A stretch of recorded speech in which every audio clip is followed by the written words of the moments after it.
पावन कथा सुने ध्रुव चरित्र तक की कथा हमने समेटने का प्रयास किया। आपने भक्ति और नारद का भी संवाद सुना। भक्ति कौन है? एक देवी के रूप में जिसको चित्रित किया गया था वो कोई देवी नहीं है, वो हमारे अंतःकरण का एक भाव है। जैसे आप यहाँ पर बैठे हैं, इस समय भक्ति है आपके अंतःकरण में, हम उस भक्ति की चर्चा कर रहे हैं। और उसके जो ज्ञान और वैराग नाम के जो पुत्र थे वो आज भी हैं। वो ज्ञान और वैराग, अगर आप मेरी बात को समझ पा रहे हैं तो वो ज्ञान है, और अगर आप मेरी बात को नहीं समझ पा रहे हैं तो आपका ज्ञान बूढ़ा हो गया, बुजुर्ग हो गया, अस्वस्थ हो गया। और अगर आप यहाँ बैठ करके घर का ख्याल नहीं करते, संसारिक चीजों का ख्याल, हानि लाभ का ख्याल नहीं करते, जो भी थोड़ा चल रहा है थोड़ा सा यहाँ आकर के भूल जाते हैं, कथा में डूब जाते हैं और भूल जाते हैं, तो आपका वैराग भी जवान है। और अगर आप नहीं भूले, बैठे यहाँ हैं, फिक्र घर की है, तो आपका वैराग भी बूढ़ा है। उसी ज्ञान और वैराग को और भक्ति को पुष्ट करने के लिए हमने आपको नारद भक्ति संवाद सुनाया था कल। बात समझ में आती है? जब मेरी बात कोई आपको समझ में आने लगे उस समय आप थोड़ा सा तालियों से इशारा कर दिया करो, तो मुझे लगेगा कि आपकी बात समझ में आती है। अच्छा, दूसरा प्रसंग हमने बड़ा सुंदर सुनाया था, गोकर्ण प्रसंग। गौ यानी अपनी जो इंद्रियां, और जिस कर्ण रूपी इंद्री से आप कथा का रसवादन करते हैं वो गोकर्ण, और जो कथा का रसवादन करने के बाद समझ नहीं पाता वो बुद्धि धुंधली, और जो समझ लेता है वो कौन है? गोकर्ण ज्ञान। और नहीं समझ पाता वो अज्ञान रूपी धुंधकारी। यही तो कथा है हमारे अंतःकरण की।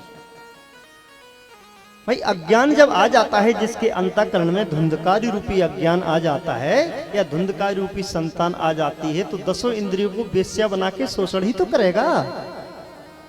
तो जो मन में आया सो खाया, जो मन में आया सो पिया, जो मन में आया सो बोल दिया। ना ये ख्याल करना है कि कहाँ कौन चीज बोलनी चाहिए, कहाँ कौन बात नहीं बोलनी चाहिए, कोई मतलब नहीं, बस अपनी चलाएंगे।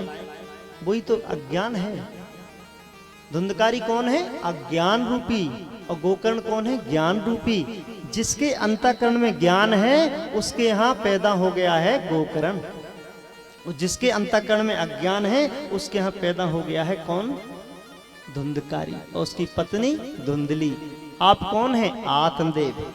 यही हमने कल प्रसंग सुनाया। आगे हमने एक और प्रसंग सुनाया था सुखदेव जी और परीक्षित का।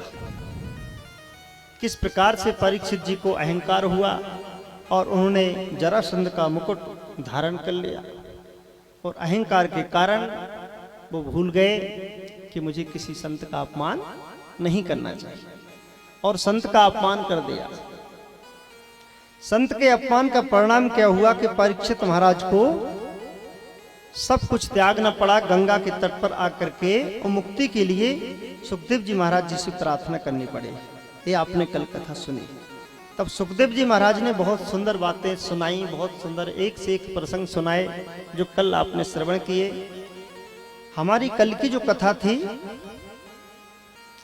वो ध्रुव चरित्र तक पहुंची थी। ध्रुव चरित्र से आगे की कथा जो आज हम आपको सुनाने जा रहे हैं उसको बड़े भाव से सुने। हम वो प्रयास करेंगे कि आपको वो चीज बताएं जो आज तक आपने सुनी ना हो, जिसको तुम लेकर जाओ और अपने जीवन में उतारो। जब तुम जीवन में उतारने लगोगे तो निश्चित है कि तुम्हारा जीवन रूपांतर होने लगेगा। क्यों? कि आप किसी दुकान पे गए और दुकान पे जाकर के आप किसी होटल पे पहुंचे, कहा भैया हमको कुछ जलेबी समोसा लगा दो, अभी कोई लाए थे प्रसाद में, हमें याद आ गया। अब वो उसने लगा दिया, आपने पैसा भी दे दिए, लेके आए और आकर के आपने रख दिया, तो क्या आपकी भूख मिटेगी? जब तक आप उसको सेवन नहीं करोगे, जब तक आप उसको खाओगे नहीं, आपकी भूख मिटने वाली नहीं है। जानते हैं आप, लेकिन इतना नहीं जानते कि आप कथा तो सुनते हैं लेकिन सेवन नहीं करते और चाहते हैं कि हमें परिवर्तन हो जाए। यही भूल कर जाते हैं। तो हमारा आपसे कहने का उद्देश्य यह है कि जो भी आप प्राप्त करो उसका सेवन करो। प्राप्त करो, सेवन ना करो तो मतलब क्या हुआ? और सेवन करना क्या है, सेवन क्या नहीं करना है, ये हमको भागवत कथा बताती है। इसके बाद ध्रुव क्या है? अटल विश्वास पर स्वार्थ। उत्तानपाद कौन है? कल हमने बताया था, जिसके पैर ऊपर को और नीचे को जिसका सिर हो। ये कौन है? ये महाराज मनु के पुत्र हैं। प्रिय व्रतो उत्तानपादो शत्रुपते सुतो वासुदेवस्य कलयः रक्षा जगत स्थितो। ये जो है उत्तानपाद महाराज हम ही हैं, कोई बाहर नहीं है। तो यथार्थ भागवत की कथा सुनने से तात्पर्य है कि हम ये समझें कि ये भागवत की कथा कहीं बाहर घटी का। अब हमें भुला क्या दिया गया है वो थोड़ी समझने की बात है। हमें बता दिया गया है कि बाहर कोई राजा थे, उनकी कोई नगरी थी और उसके फिर पुत्र ध्रुव थे, उत्तम थे। ये कहानी वह कहानी दुनिया भर की। सो हम बस वो सोच के वास्तविकता को नहीं समझ पाते। और कथा कहाँ है? कथा हमारे अंदर वाली है, ढूंढते फिरते बाहर। अब बताइए क्या वो चीज मिलेगी हमको? एक दिन की हम छोटी सी घटना आपको बताते हैं तो तुम्हारी समझ में आ जाएगा। बोले बलखंडेश्वर महादेव की जय।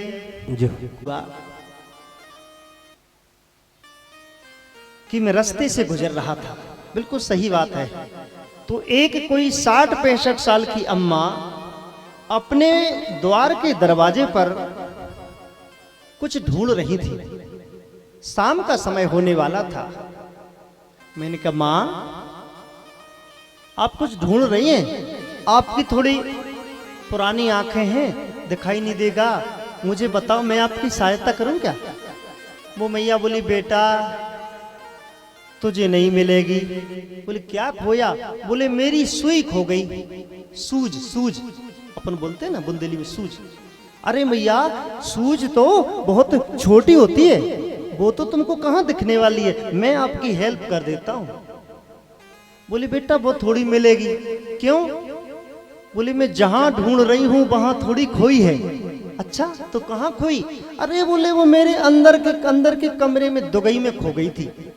तो मैंने कही मैया फिर आप यहाँ आंगन में क्यों खोज रही हैं? बोली बेटा क्या हुआ, मैं अंदर दुगई में सी रही थी, जब दिन था उजेला था, फिर मेरी सूज गिर गई तो मैंने सोचा सूज अंधेरे में तो मिलेगी नहीं तो उजेले में ही मिलेगी। सो वो जो है उजेला था, सो वो कहाँ आ गया? दुगई से मेरी दानहाल में आया, मैंने दानहाल में ढूंढी, फिर दानहाल से वो उजेला आता आता आंगन में आ गया, अब आंगन से ये द्वार पर आ गया। सो मैं सुई को खोज रही हूँ। ओ मैंने कही मैया आप तो कैसा पागलपन कर रही हैं, आपकी दुगई में सूज गिरी और खोज रही हैं यहाँ गलेहारे में कैसे मिलेगी? उन्होंने कही बेटा तुम कौन हो और कहाँ गए थे? हमने कही हम सैयर में भागवत कथा सुनने के लिए गए थे। क्यों तुम्हारा क्या कुछ खो गया?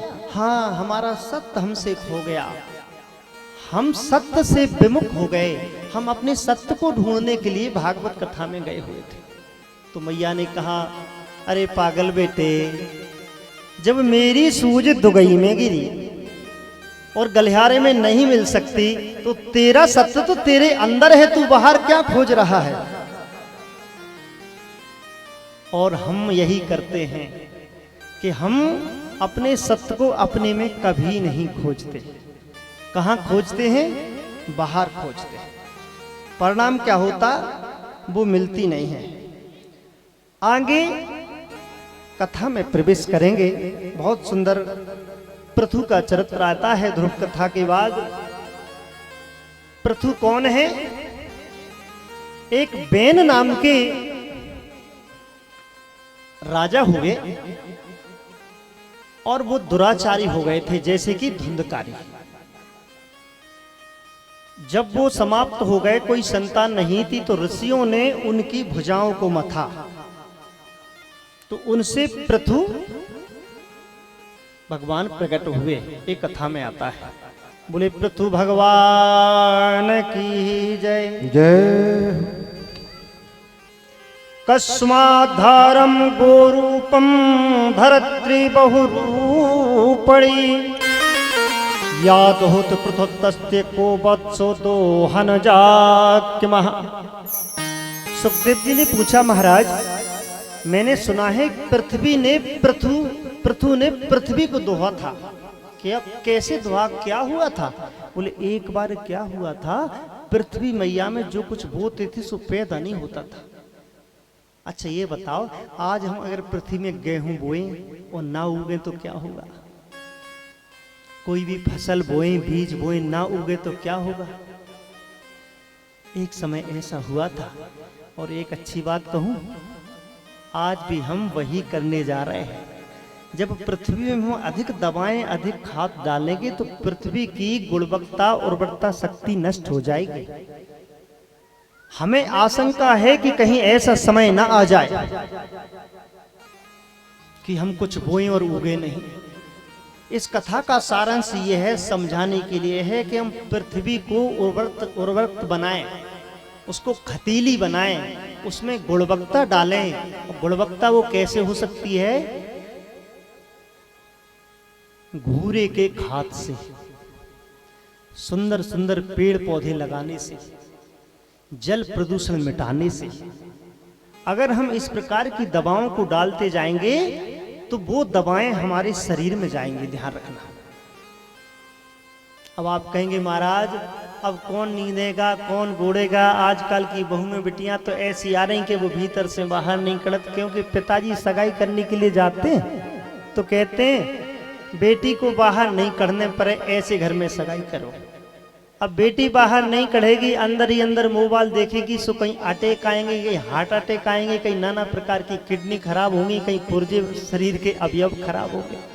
पहले की माताएं क्या करती थी आप सबको पता है, चकिया चलाती थी, पानी खींचती थी कुएं से, और ओखई में क्या कूटती थी मैया? धान कूटती थी हैं, और कुशी कूटती थी, तो शरीर बलिष्ठ रहता था, ताकत रहती थी। और बहुत गाय होती थी, सो उनका गोबर उठा उठा के फेंकती थी मैयाएं। अब आज कुछ काम है नहीं तो खात भी नहीं है गऊओं की व्यथा, तुम जान ही रहे हो क्या हो रही है। इसमें तो ज्यादा कुछ कहने की जरूरत नहीं है, केवल मंच पे जयकार लगता है गौ माता की, यहाँ कोई कसर नहीं पड़ेगी। लेकिन कहीं एक गाय एक मौ न दे ले फसल में, सो तार लगाएंगे, सारी व्यवस्था करेंगे। लेकिन मैं तो इस कथा के माध्यम से, जो चैनल चल रहा है इसके माध्यम से मैं बताना चाहता हूं कि मेरी बात इस चैनल के माध्यम से मुख्यमंत्री तक जाए, और वो केवल एक छोटा सा काम कर दे। कौन सा काम कर दे? कि जो किसानों को पीएम जनधन योजना की जो राशि आती है, कितनी आती है? 2000 आती है, और मुझे लगता है साल में 6000 आती है, और 6000 मुख्यमंत्री की आती, 6000 प्रधानमंत्री की आती। इतना केवल कर दें कि भैया जिसके घर में गाय नहीं होगी उसको ये 2000 नहीं आएगा। सत्य कह रहा हूं, ये गैयाएं ढूंढ ढूंढ के आप बांधोगे। मुझे ध्यान है, ज्यादा पुरानी बात नहीं है, 25-30 वर्ष की पहले की बात है। एक बचिया, एक बच्चा अगर नहीं आता था तो उसको खोजते थे, उसको ढूंढते थे। कहीं बचिया रह गई, किसी के औजार में न चली जाए, कोई जीव जंतु टोर न खाए, ऐसा बोलते थे ना। आज देखिए दुधारू गायें और कैसी कैसी भटकती फिर रही हैं। मुझे बहुत बोल सकते हैं इस प्रसंग पे, लेकिन समय का अभाव है बंधुओं। तो आइए, पृथु महाराज ने पृथ्वी को गौ बना करके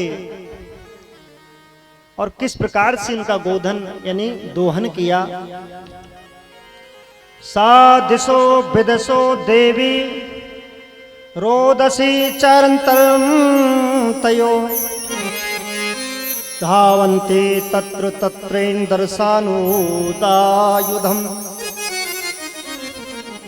दिशा विदिशा स्वर्ग पृथ्वी और अंतरिक्ष में जहां जहां भी गाय गई पृथु महाराज ने पहले उस गाय का पीछा किया, फिर उसको पकड़ा करके ऋषियों को बछड़ा बना करके दोहा। क्या दोहा? पृथ्वी से धन धान दोहा, सभी प्रकार की वैभवता का दोहन किया। और दोहन करने के बाद पृथु महाराज ने बड़ा सुंदर जो है उपदेश अपनी प्रजा को दिया है।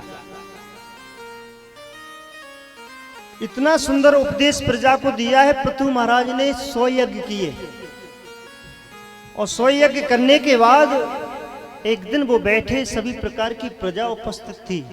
पृथु महाराज को भगवान विष्णु का अवतार बताया है, ध्यान रखना। बड़ी सुंदर जो है बात कही। पृथु महाराज ने कहा, बोले बलखंडेश्वर महादेव की जय।